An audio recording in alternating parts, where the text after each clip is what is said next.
In previous modules, we have discussed how mindfulness benefits students and the classroom, and just how easy it can be to incorporate it into your classroom routine. The benefits of mindfulness we discussed don't just stop at students. Teachers can really benefit from incorporating mindfulness into their personal routines. Though it is not a magic pill, it can really help reduce stress. In this module, we will discuss how you can start your own mindful practice and routine. Before we begin creating our plan, it is important to remember there is no right or wrong way to do mindfulness. Even seasoned practitioners can struggle to stay in the here and now while they're engaging in a mindful practice. If this is happening to you, just notice the thoughts and let them drift away. With practice, this will become more and more comfortable. I like to make the joke that I'm the only therapist that is not good at mindfulness and meditation, which of course isn't true, because there is no good or bad at mindfulness. Though I have been known to get the giggles during group mindfulness or find myself going over a to-do list in my head.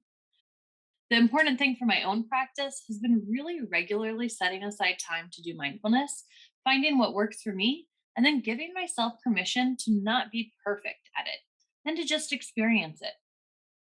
As we help plan for your own mindful practice, I hope you remember to give yourself that same grace and space.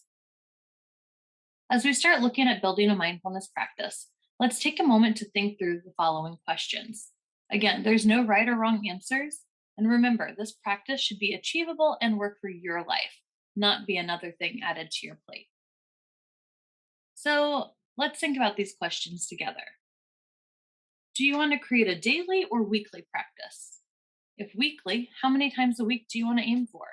Will you be more likely to remember to do it if you incorporate it into your daily routine? Or is every day not realistic for you right now? What is the best time of day for you to incorporate this? Some people like to practice mindfulness first thing in the morning before they even get out of bed, while others like to use it as part of their bedtime routine. A lot of teachers I know like to incorporate it in the last 5 minutes of their planning period, at least 1 to 3 times a week.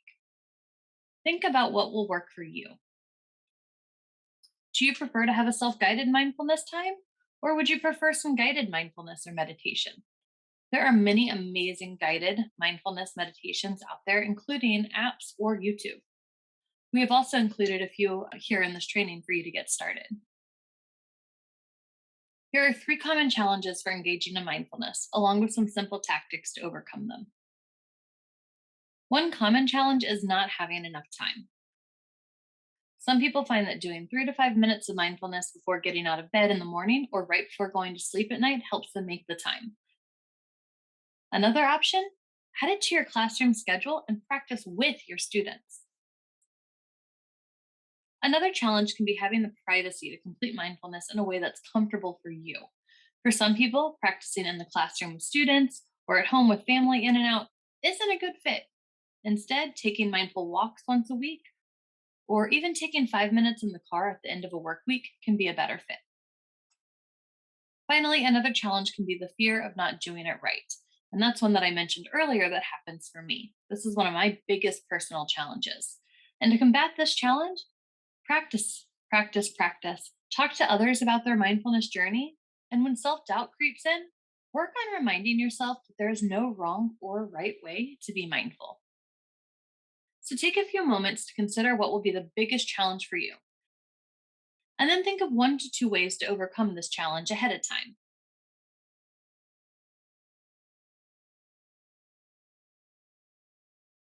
Even if you have tried mindfulness in the past and not had success, I encourage you to try this plan out for a 30-day period to see if it is something that works for you. Now, let's take a brief moment to be mindful together. Let's focus on breathing in and slowly exhaling while focusing on the following short breathing mantra. Breathing in, I calm my body. Breathing out, I smile. Ready? Breathing in, I calm my body. Breathing out, I smile.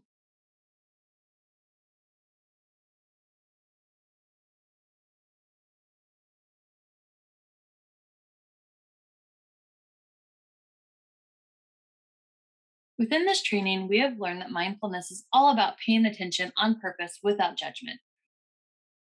We know that mindfulness has positive impacts on physical and mental health, including reducing stress, anxiety, and depression. We also know it can help our students with emotional regulation and focus in the classroom, while also helping us as educators. Part of bringing mindfulness to life in the classroom is making it fun and engaging at an age appropriate level by using language and activities that students can relate to. One of the most important pieces of starting a mindful practice for ourselves or our students is making the space and time to regularly practice. I hope this training has inspired you to bring some mindfulness to your classroom and your life. I've seen firsthand the transformation that students and classrooms can have when adding just 5 minutes of mindfulness a week. And always remember, enjoy the journey.